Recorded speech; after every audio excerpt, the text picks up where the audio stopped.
Hadis yang kedua, sanadnya Hasan Sahih dan urutan dari awal kita belajar 427.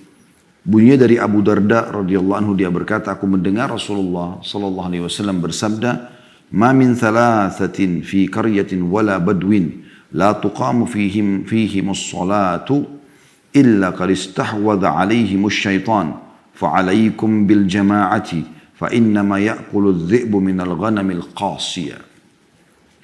Tidaklah ada 3 orang di sebuah desa atau di pedalaman yang tidak didirikan sholat jamaah pada mereka, melainkan pasti syaitan telah menguasai mereka. Berjamaahlah, karena serigala hanya memangsa domba yang menyendiri dari kelompoknya. Diriwayatkan oleh Ahmad, Abu Daud, An-Nasai, Ibnu Khuzaimah, Ibnu Hibban dalam Sahih keduanya, dan juga Al-Hakim. Hadis luar biasa gitu.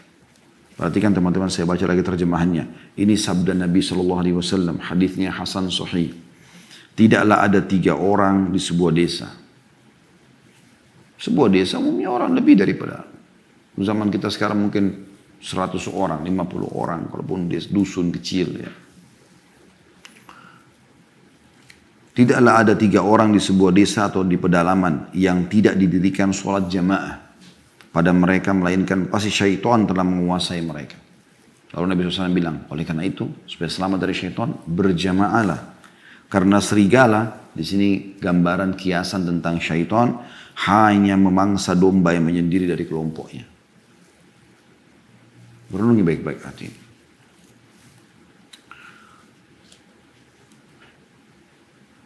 Hadits ini teman-teman sekalian yang kita bisa ambil pertama, anjuran untuk sholat berjamaah. Tidak pernah luput kita jelaskan mutiara ini. Karena memang tujuannya kita pelajari pasal-pasal ini untuk itu.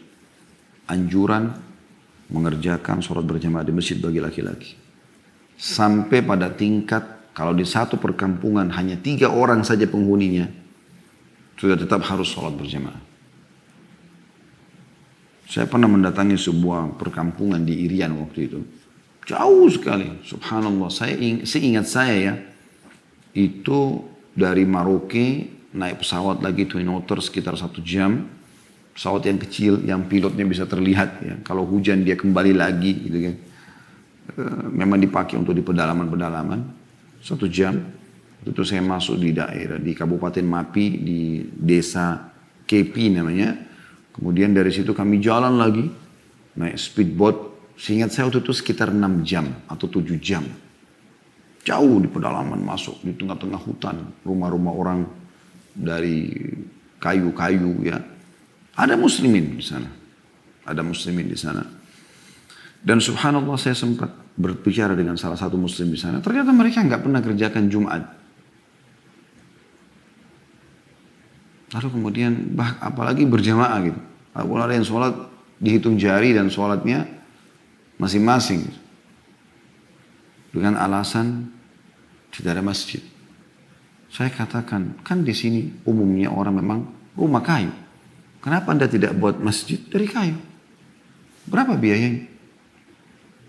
Oh bisa begitu Ustaz? Ya bisa.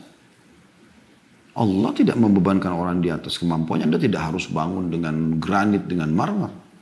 Sedang kemampuan Anda. Tapi Anda niatkan, innamal a'malu binniyat, itu adalah masjid. Rumah kita saja 100 meter misalnya. Atau 1000 meter rumah kita. Lalu kemudian kita blok di bagian depan 10 kali 10 meter. Lalu kita buatkan tembok sendiri. Lalu kita niatkan wakaf untuk masjid. Dibuka untuk jalan umum. Orang bisa masuk sholat ke sana. Itu sudah jadi masjid. Tadinya rumah. Bahkan tidak asing, gereja banyak yang dibeli kemudian di Eropa, di Australia, ya, di Amerika. Pada saat mereka menjualnya, muslimin membeli lalu jadi masjid. Masjid simbol Islam. Awal yang Nabi SAW lakukan pada saat hijrah ke Madinah. Dan ini pondasi pertama ya, mendirikan negara Islam, komunitas Islam, masjid. Anda boleh baca dalam sejarah hijrahnya Nabi SAW ke Madinah. Dan sudah kami jelaskan dalam kajian sirah di playlist YouTube, insya Allah ada.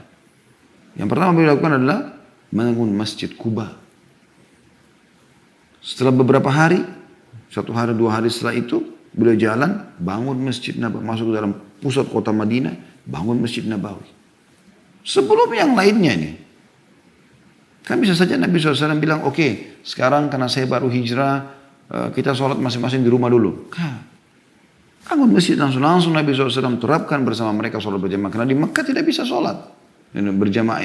Di masjid, maksudnya di Masjidil Haram. Kalau di Darul Arkam, Nabi SAW sholat dengan para sahabat. Tentu setelah adanya perintah 5 waktu sholat gitu kan. Sebelumnya baru sholat malam saja. Itu di tahun ke-11 Hijriah kurang lebih ya. Nabi SAW 13 tahun, 13 tahun ke-11 dari masa kenabian. Di fase Mekah 13 tahun masa kenabian ya. Kita tahu kejadian Isra Mi'raj terjadi di tahun ke-11 dari masa kenabian di Mekah. Maka itu yang Nabi SAW lakukan pertama. Lalu kemudian beliau menjalin ukhuwah antara pendatang muhajirin dengan ansar penduduk setempat, dipersaudarakan. Kalian adalah saudara, tidak ada lagi namanya, oh kalian pendatang, kalian orang asing, kita ini pribumi, tidak ada lagi begitu. Tidak ada beda antara orang Arab dan orang Ajam, kecuali dengan ketakwaan. Nabi SAW tanamkan tidak ada rasisme, ukhuwah, semua muslim sama, mereka seperti satu badan. Kalau sakit satu maka seluruh badan akan demam. Maka banyak sekali penjadian masalah itu, kemudian baru beliau membangun atau menjalin kesepakatan damai dengan orang-orang non-muslim yang ada di Madinah. Agar sama-sama membela Madinah, tidak saling mengganggu dan seterusnya. Tapi masjid yang pertama Nabi SAW bangun. Maka sangat benar kalau ada ya, kota-kota seperti di Indonesia, Masya Allah sebagian kota memang pasti ada masjid jami', masjid raya. Ya. Ramai masjid-masjid dibangun sana sini, setiap orang mewakafkan, sangat bagus. Di sini teman-teman sekalian yang kita ambil pelajaran pertama adalah tentang wajibnya sholat berjamaah. Itu anjuran yang sangat ditekankan tentang sholat berjamaah. Terutama kalau sudah dalam satu perkampungan ada 3 orang. Kemudian yang kedua adalah bagaimana Nabi SAW membukakan kepada kita atau membeberkan kepada kita teman-teman sekalian. Bagaimana syaitan bisa menguasai manusia. Ternyata dengan meninggalkan sholat berjamaah. Orang itu lebih dikuasai oleh syaitan. Makna lainnya adalah mafhum mukhalafahnya. Maksudnya bisa difahami lawannya. Ya. Bahwasanya orang kalau sholat berjamaah dia aman, bisa aman dari syaitan. Di sini dikatakan la tuqamu fihimus salatu illa qad istahwadha alaihimus syaitan. Apabila mereka tidak mendirikan sholat berjamaah, maka melainkan pasti syaitan telah menguasai mereka. Ya. Lebih mudah menjerumuskan mereka pada dosa-dosa. Ternyata pergi ke masjid ini sholat ini luar biasa. Sampai untuk mengamankan orang-orang yang ke masjid dari syaitan, Nabi SAW menjanjikan dalam sabda beliau, kalau adzan dikumandangkan, syaitan melarikan diri dalam kondisi mengeluarkan angin, kentut dia. Ya. Sampai ke tempat yang tidak dengar lagi azan. Setelah selesai azan, dia kembali menggoda orang yang mau sholat saja. Yang tidak mau sholat sudah temannya syaitan. Gak perlu syaitan goda. Ada orang subhanallah memang sudah teman dekatnya syaitan. Azan gak penting buat dia. Syaitan gak usah goda. Yang digoda orang beriman. Yang memang mau dekatkan diri kepada Allah subhanahu wa ta'ala. Kalau iqamah dikumandangkan, syaitan lari lagi. Selesai iqamah dia kembali lagi. Menggoda siapa? Menggoda orang yang sedang sholat. Kenapa yang sholat digoda? Kenapa Nabi SAW beberkan kepada kita ini? Karena memang dengan sholat itu, dia tidak bisa menguasai manusia itu. Pendekatan diri kepada Allah. Allah jadikan, inna sholata tanha anil fahsyai wal munkar dalam firman Allah SWT. Allah jadikan sholat itu melarang dari perbuatan keji dan munkar. Anda habis sholat, Anda kayak punya tameng, kayak risih kalau mau buat dosa. Ada perasaan itu muncul. Anda tidak akan mau melakukan perbuatan munkar. Maka syaitan tidak bisa menguasai mereka. Lalu kenapa Anda tinggalkan sholat berjamaah? Lalu Nabi SAW mengatakan fa'alaikum. Lalu Nabi gabungkan di akhir hadis ini. Kedua tadi mutiara itu ya. Tentang anjuran sholat berjamaah. Dan bagaimana ya, selamat dari godaan syaitan. Kata Nabi SAW fa'alaikum bil jamaah. Oleh karena itu ini perintah. Kalian harus jaga berjamaah itu. Harus jaga. Ingat riwayat-riwayat yang sebelum kita pelajari. Kalau kalian tahu apa yang Allah janjikan pada azan dan sholat berjamaah. Atau saf pertama ya sholat berjamaah. Maka kalian akan mendatangi keduanya walaupun merangkak. Riwayat lain. merangkak di atas lutut. Saking luar biasanya motivasi itu. Lalu Nabi SAW bilang, فَإِنَّمَا يَأْكُلُ الذِّئُ مِنَ الْغَنَمِ الْقَاسِيَةِ. Karena serigala hanya bisa mencuri domba yang menyendiri. Anda kalau lihat domba lagi ngumpul, rame-rame, walaupun domba mungkin tidak bisa melawan pada serigala.